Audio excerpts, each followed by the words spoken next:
این بچخرس را ببین، با این همه تلاششان لحظه که باید به موفقیت دست یابند سقوط میکنند و همه چیز نابود میشوند و شکست میخورند، اما متوقف نمیشوند، میجنگند و ادامه میدهند. اگر هدفت را میخوای شکست باید میهتن رفیقت باشد، باید طور سخت باشی که در چشمای زندگی نگاه کنی و بگویی همش همین بود، فقط همین، من شکستت میدهم، من در تاریکی به دنیا آمدم.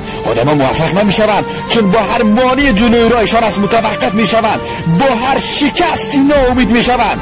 بازی سخت است، قرار نیست آسان باشد، تو باید آسانش کنی. از دردت استفاده کن، بلند شو. تو از موانع فرار میکنی، تو از درس فرار میکنی، از چالشای زندگیت میگویی، از سختی زندگیت میگویی. درد است که تو را جلو میبرد، درد است که آمدت میکرد. این را میفهمی؟